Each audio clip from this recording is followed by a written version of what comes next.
Hello students, welcome again. आज हम जो है टॉपिक डिस्कस करने जा रहे हैं। वो हमारा आज का टॉपिक रहेगा उपभोग प्रवृत्ति के निर्धारक तत्व। क्योंकि जब हमने केन्ज का रोजगार सिद्धांत डिस्कस किया था तो उसके अंदर केन्ज ने जो है इफेक्टिव डिमांड को सबसे महत्वपूर्ण माना था। और इफेक्टिव डिमांड के अंदर भी जो है दो कंपोनेंट थे, एक तो कंजप्शन था और दूसरा इन्वेस्टमेंट था। तो जब तक हम कंजप्शन और इन्वेस्टमेंट को डिस्कस नहीं करेंगे तब तक हम जो है एग्रीगेट डिमांड के बारे में पूरी जानकारी नहीं रख पाएंगे। तो एग्रीगेट डिमांड को समझने के लिए हमें जो है उपभोग और कंजप्शन जो इन्वेस्टमेंट है उसको समझना बहुत ही ज़रूरी है। तो इससे पीछे वाले वीडियो में हमने जो कंजप्शन के बारे में पढ़ा था। कंजप्शन जो होता है उसके बाद में उपभोग प्रवृत्ति, कंजप्शन जो प्रोपेंसिटी होती है उसके बारे में हमने डिस्कस किया था। उसके बाद में वो कौन कौन से प्रकार के होते हैं, उसका जो औसत उपभोग प्रवृत्ति है, सीमांत उपभोग प्रवृत्ति है, उनका जो है बचत के साथ में क्या संबंध होता है, ये भी हमने डिस्कस किया। तो आज की वीडियो के अंदर हम ये देखेंगे कि भी किस प्रकार से एक देश के अंदर जो कंजप्शन है वो प्रभावित होता है, या कौन कौन से फैक्टर्स होते हैं जो कंजप्शन को जो है डिटरमाइन करते हैं। उपभोग प्रवृत्ति जैसा कि हमने पहले भी डिस्कस किया था, कोई भी व्यक्ति जब कंजप्शन करता है तो कंजप्शन के लिए इनकम होना बहुत ही ज़रूरी है। जब तक एक व्यक्ति की इनकम नहीं होगी तब तक एक व्यक्ति जो है एक निश्चित सीमा से आगे जो कंजप्शन नहीं कर पाएगा। काफ़ी लिमिटेड होते हैं उसके कंजप्शन के स्कोप। लेकिन जैसे-जैसे एक व्यक्ति की इनकम बढ़ती जाएगी, एक व्यक्ति जो कंजप्शन बढ़ाता चला जाएगा। तो इस प्रकार हम देखते हैं कि भी कंजप्शन जो होता है वो इनकम के ऊपर निर्भर करता है। और इनकम के जो अलग-अलग लेवल होते हैं, उन अलग-अलग लेवल के ऊपर कंजप्शन का लेवल भी अलग-अलग रहेगा। तो इस प्रकार से जो इनकम के जो अलग-अलग लेवल है, उन लेवल के ऊपर जिस-जिस मात्रा के अंदर एक व्यक्ति कंजप्शन करना चाहता है, उसी को हम जो है कंजप्शन फंक्शन या उपभोग फलन कहते हैं। और उपभोग फलन के लिए केन्ज ने जो उपभोग प्रवृत्ति शब्द का प्रयोग किया है। और किसी भी देश के अंदर जो रोजगार होता है, रोजगार के स्तर को जो है कंजप्शन जो होता है काफ़ी हद तक प्रभावित करता है। जिस देश के अंदर कंजप्शन की प्रोपेंसिटी जितनी ज़्यादा होगी, यानी लोग जितना ज़्यादा कंजप्शन करेंगे, उतना ही ज़्यादा रोजगार को बढ़ावा मिलेगा। इसलिए जब कंजप्शन इतना महत्वपूर्ण है, जो देश की एक नेशनल इनकम को प्रभावित करता है, प्रोडक्शन को प्रभावित करता है, रोजगार के स्तर को प्रभावित करता है, तो कंजप्शन को समझने के लिए हमें ये जानना बहुत ही ज़रूरी हो जाता है कि वो कौन-कौन से फैक्टर्स हैं, जो कि कंजप्शन को प्रभावित करते हैं। तो आज हम इस वीडियो के अंदर डिस्कस करेंगे कि कौन-कौन से फैक्टर्स हैं जो उपभोग प्रवृत्ति को प्रभावित करते हैं। तो उपभोग प्रवृत्ति के जो निर्धारक तत्व है उनको हम दो भागों में बांट सकते हैं, एक तो वस्तुगत तत्व और दूसरे जो होते हैं भावगत तत्व।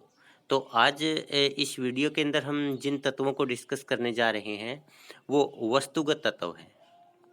तो वस्तुगत तत्व कौन से होते हैं? इसमें वे सारे के सारे तत्व होते हैं जिसके कारण उपभोग वक्र में खिसकाव आता है कि या तो उपभोग वक्र दाईं तरफ चला जाता है या उपभोग वक्र बाईं तरफ चला जाता है। तो उपभोग वक्र के खिसकाव के लिए जो जिम्मेदार तत्व है उनको हम वस्तुगत तत्व कहते हैं। तो इसमें सबसे पहले जो फैक्टर्स है वो है मौद्रिक आय। देखिए, किसी भी देश के अंदर मौद्रिक आय कंजप्शन को प्रभावित करती है। यानी मौद्रिक आय और उपभोग के प्रवृत्ति के अंदर जो है डायरेक्ट रिलेशनशिप होता है। जिस देश के अंदर जितनी ज़्यादा मौद्रिक आय बढ़ेगी, उस देश के अंदर उपभोग उतना ही ज़्यादा बढ़ेगा। और अगर किसी भी देश के अंदर मौद्रिक आय में कमी होती है तो उपभोग के अंदर भी कमी आती है, क्योंकि consumption is a function of income. Without income consume नहीं कर पाएंगे। वो जो एक लिमिटेड सा स्कोप होता है हमारे पास में बिना इनकम के कंज्यूम करने का, जो केवल ऑटोनमस इन्वेस्ट कंजप्शन होता है वही हम कर पाते हैं। तो जब हम प्रेरित निवेश की उपभोग की बात करते हैं तो प्रेरित उपभोग जो होता है आय पर निर्भर करता है। तो जितना ज़्यादा आय का स्तर होगा उपभोग प्रवृत्ति उतनी ही ज़्यादा होगी। इसके बाद प्राइस लेवल। प्राइस लेवल जो होता है वो भी कीमत स्तर जो है उपभोग को प्रभावित करता है। अगर कीमत कम होती है, किसी वस्तु की कीमत के कम होने के कारण उपभोक्ता की वास्तविक आय बढ़ जाएगी। यानी उतनी ही मौद्रिक आय से कीमत कम होने पर उपभोक्ता पहले से अधिक वस्तुएं खरीदने की शक्ति रखने लगेगा। तो जब एक व्यक्ति की वास्तविक आय बढ़ेगी तो वास्तविक आय बढ़ने के कारण वो जो बढ़ी हुई वास्तविक आय है उस आय का प्रयोग व्यक्ति और अधिक वस्तुओं और सेवाओं खरीदने पर करता है। तो इस प्रकार कीमत के कम होने पर उपभोग व्यय में वृद्धि होगी। और अगर कीमत बढ़ जाती है तो एक व्यक्ति की वास्तविक आय कम हो जाएगी, क्योंकि उतनी मौद्रिक आय में से कीमत बढ़ने पर व्यक्ति कम वस्तुएं खरीद पाएगा। इसलिए उपभोग जो व्यय है वो पहले से कम हो जाएगा। तो कीमत स्तर होता है वो भी कंजम्पशन जो है उसको प्रभावित करता है। इसके बाद है आय के वितरण में बदलाव। देखिए आय का वितरण जो होता है 2 प्रकार का हो सकता है। एक तो आय का वितरण अमीरों के पक्ष में है, दूसरा आय का वितरण गरीबों के पक्ष में है। तो हमें पता है कि गरीब जो होते हैं उनकी उपभोग प्रवृत्ति अधिक होती है, यानी जैसे उनकी इनकम बढ़ती है अपनी बढ़ी हुई इनकम का अधिकतर हिस्सा वो उपभोग में खर्च कर देते हैं। तो ऐसे में अगर आय का वितरण या आय का बंटवारा है वो अमीरों से गरीबों की तरफ होता है, तो उसकी वजह से क्या होगा, उनकी जो है उपभोग प्रवृत्ति अधिक है गरीबों की, जिसके कारण उपभोग में वृद्धि होगी और उपभोग व्यय बढ़ेगा। इसके विपरीत अगर आय का वितरण जो है वो गरीबों की बजाय अमीरों की तरफ पक्ष में हो जाता है, तो उसकी वजह से उपभोग व्यय में कमी आती है। आगे अचानक प्राप्त लाभ। अचानक अगर कोई लाभ प्राप्त होता है, जैसे आप कहीं जा रहे हो, आपको रास्ते में जो है पैसे मिल गए या आपकी लॉटरी निकल गई या अचानक जो है आपको कहीं से पैसे की प्राप्ति हो जाती है, तो उसके कारण जो है उपभोग व्यय में वृद्धि होगी। क्योंकि जब अचानक कोई लाभ प्राप्त होता है तो उससे एक व्यक्ति को लगता है कि भी मेरे लिए जो है ये विन विन सिचुएशन है कि मुझे अचानक लाभ प्राप्त हो गया जिसका मैंने कोई उम्मीद ही नहीं की थी। तो ऐसे में उसको जो अतिरिक्त इनकम आती है उस अतिरिक्त इनकम का व्यक्ति निधड़क होकर के जो उपभोग में प्रयोग करने लगता है, इससे जो उपभोग में वृद्धि होती है। अचानक हानि। जिस प्रकार से अचानक लाभ होता है उसी प्रकार से अगर अचानक कहीं भी हानि हो जाती है व्यक्ति को, बिजनेस में लॉस हो गया या किसी और वजह से या किसी और फील्ड के अंदर व्यक्ति को नुकसान उठाना पड़ता है, तो इसके कारण हानि होने पर व्यक्ति की इनकम कम हो जाएगी और उसके कारण व्यक्ति जो है अपना कंजप्शन है वह वो भी कम कर देगा। तो इस प्रकार जब अचानक लाभ प्राप्त होता है तो उपभोग व्यय बढ़ जाता है और अचानक हानि होने पर उपभोग व्यय में कमी आती है। निगमों की लाभ वितरण नीति। जो प्राइवेट कंपनियां होती है, जो लिमिटेड कंपनियां होती है, उन कंपनियों के अंदर जो है व्यक्ति अपने शेयर जो है वो खरीदता है, अपना पैसा इन्वेस्टमेंट करता है और जो व्यक्ति जितने शेयर खरीदता है उस व्यक्ति को उसी अनुपात में प्रॉफिट भी प्राप्त होता है। लेकिन कंपनियां क्या करती है कि जो लाभ कुल लाभ हुआ है उस सारे लाभ को अपने हिस्सेदारों में बांट देती है। अगर कंपनी ने सारा का सारा प्रॉफिट अपने हिस्सेदारों में बांट दिया तो उससे उपभोग व्यय बढ़ेगा, क्योंकि जब कंपनी ने लाभ हिस्सेदारों में बांटा तो उससे हिस्सेदारों की इनकम बढ़ेगी और इनकम के बढ़ने पर वो क्या करेंगे, ज़्यादा कंजप्शन करेंगे, इससे उपभोग व्यय में वृद्धि होगी। और इसके विपरीत यदि जो निगम है या जो कंपनी है उसकी पॉलिसी ऐसी है कि भी वो ज़्यादातर जो लाभ होता है उसका हिस्सा अपने पास रख लेती है कि बिजनेस को बढ़ाना है या अचानक कोई वित्तीय जरूरत आ सकती है उसको पूरा करना है, तो उसके लिए कंपनी क्या करती है, शेयर होल्डर्स के अंदर जो है लाभ को नहीं बांटती। तो इससे जो शेयर होल्डर्स होते हैं उनकी इनकम कम रह जाती है और इनकम के कम रहने पर वो उपभोग भी कम करते हैं। तो इस प्रकार जो निगम की जो लाभ वितरण की पॉलिसी है वो भी कंजप्शन को प्रभावित करती है। अगर निगम में जो है कंपनियां है वो लाभ का हिस्सा हिस्सेदारों में बांट देती है तो उससे उपभोग व्यय बढ़ेगा। इसके विपरीत यदि कंपनियां जो लाभ का हिस्सा कम बांटती है अपने शेयर होल्डर्स में तो उससे उपभोग व्यय में भी कमी आएगी। आगे आशंसाएं। आशंसाएं भी बहुत हद तक वस्तुओं और सेवाओं के ऊपर किए जाने वाले व्यय को प्रभावित करती है। यदि लोगों को ऐसा लगता है कि आने वाले समय के अंदर वस्तुओं की कीमतों में कमी होने की आशा है या कीमत में वृद्धि या वस्तुओं की कमी होने की आशंका है कि ऐसा हो सकता है कि आने वाले समय में या तो कीमतें बढ़ जाएंगी या उनको लगता है कि वस्तुओं का स्टॉक कम रह जाएगा, तो ऐसे में वो क्या करते हैं, वर्तमान में ज़्यादा वस्तुएं और सेवाएं खरीदने में विश्वास रखते हैं कि जब कीमत बढ़ेगी उसकी बजाय अब सस्ती कीमत के ऊपर हम सामान खरीद लेते हैं। आने वाले समय में वस्तुओं की कमी होने की आशंका है तो आज ही हम जो स्टॉक करके रख लेते हैं, तो इससे वर्तमान में वो जितनी उनको ज़रूरत है उससे ज़्यादा वस्तुएं और सेवाएं अपने पास खरीद करके रख लेते हैं, जिसके कारण उपभोग व्यय में वृद्धि होती है। इसके विपरीत यदि आने वाले समय में कीमतें कम होने की संभावना है तो आज हम नहीं खरीदेंगे, मैं एक बार अपने कंजप्शन को जब पोस्टपोन करने की कोशिश करेंगे, तो इसकी वजह से जो है वर्तमान में उपभोग व्यय कम हो जाएगा, क्योंकि हम इंतजार करेंगे जब कीमतें कम होंगी तब हम कंजप्शन करेंगे।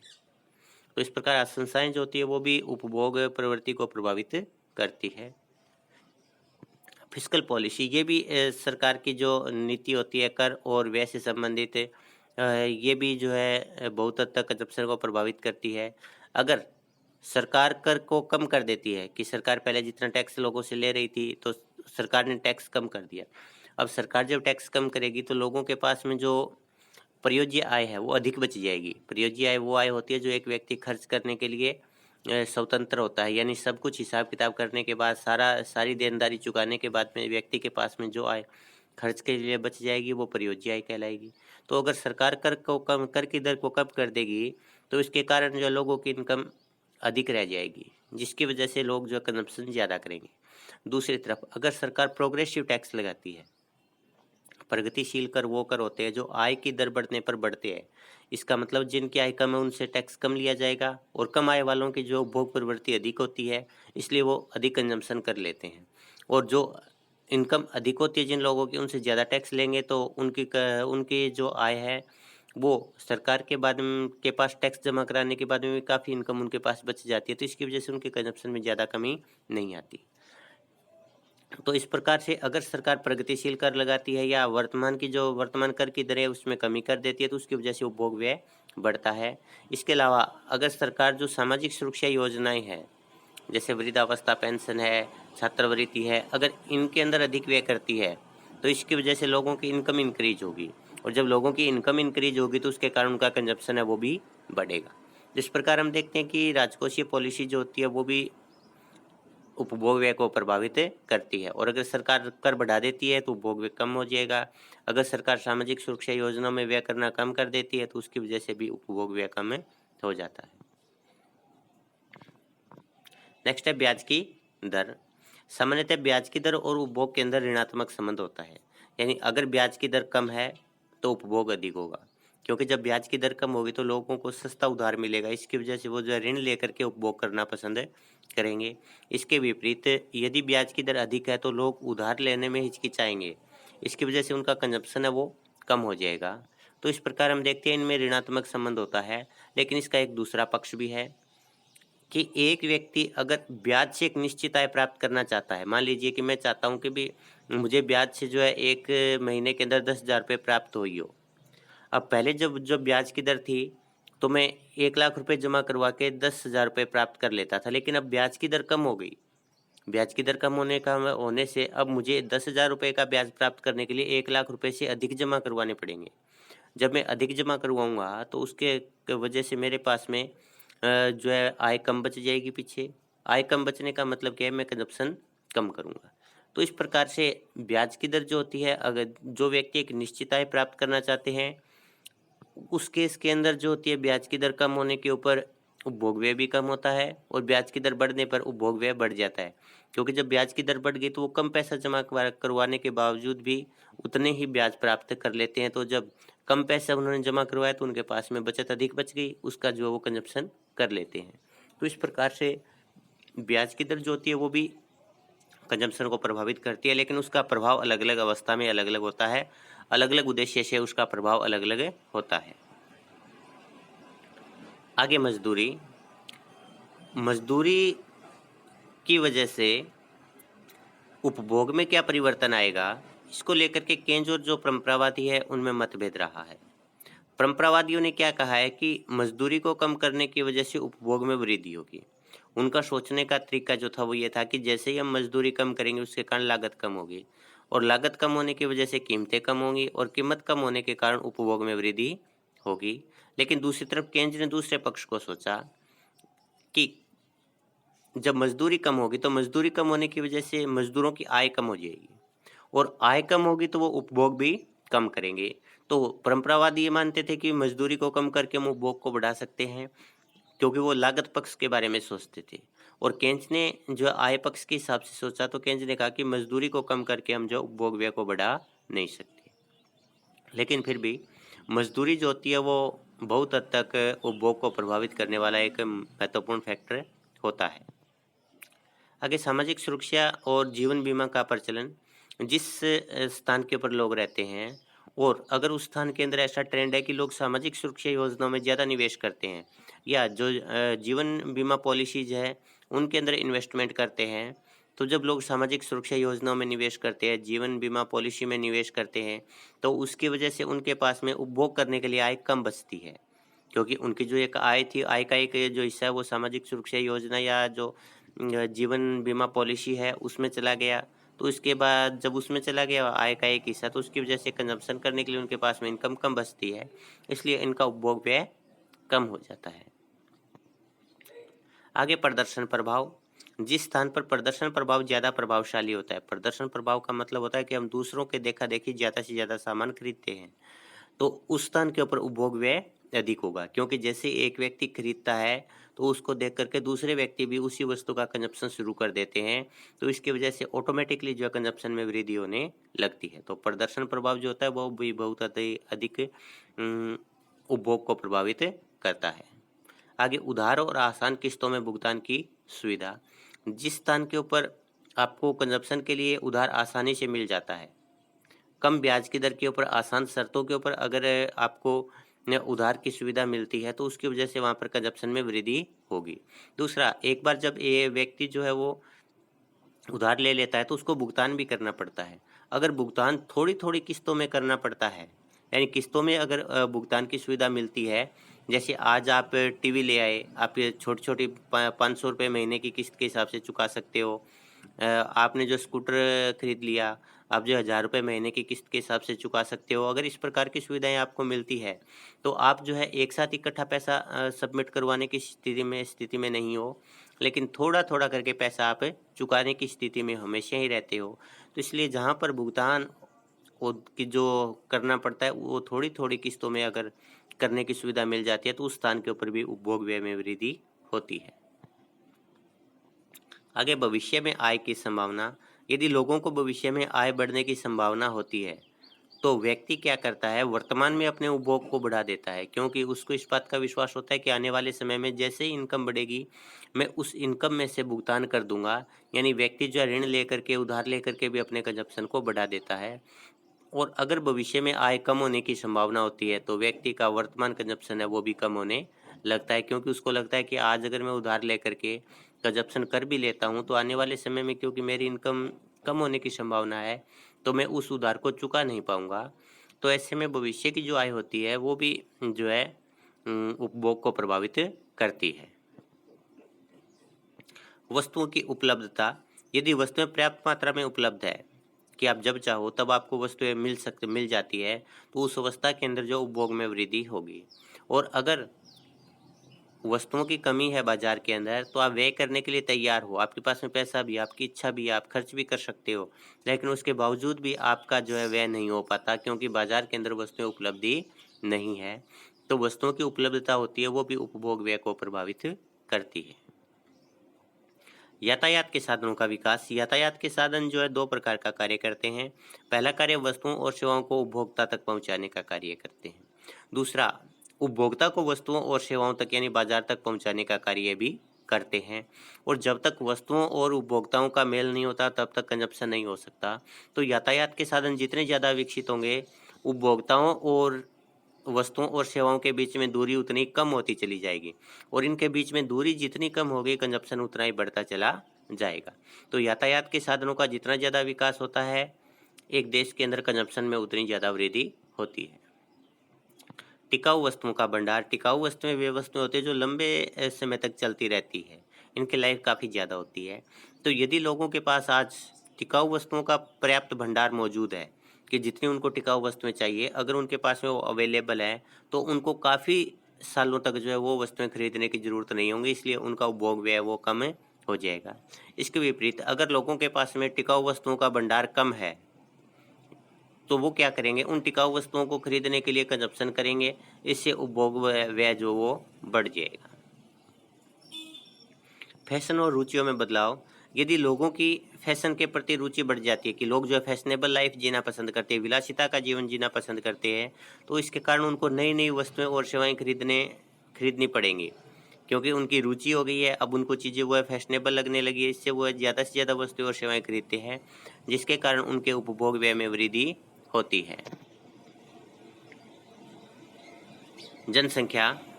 जनसंख्या जो होती है वो दो तरीकों से जो है वो प्रभावित करती है उपभोग को। पहला, जनसंख्या में वृद्धि। यदि जनसंख्या के अंदर वृद्धि होती है, तो उसकी वजह से ज़्यादा वस्तुओं और सेवाओं की डिमांड होने लगती है, और जब वस्तुओं और सेवाओं की डिमांड बढ़ने लगती है, तो उसके कारण जो है कंजप्शन भी बढ़ने लगेगा। एक होता है जनसंख्या की संरचना में बदलाव, ये भी जो है उपभोग को प्रभावित करता है। देखिए, जिस स्थान के ऊपर जो है बुजुर्गों की अगर संख्या ज़्यादा है कि संरचना जनसंख्या की ऐसी हो गई कि वहाँ पर जो बुजुर्ग ज़्यादा है, तो बुजुर्गों की जो है ज़्यादा फैशनेबल आवश्यकताएँ नहीं होती है, उनकी जो कंजप्शन में रुचि है वो धीरे-धीरे कम होने लगती है, तो इससे वहाँ पर उपभोग व्यय घट जाता है।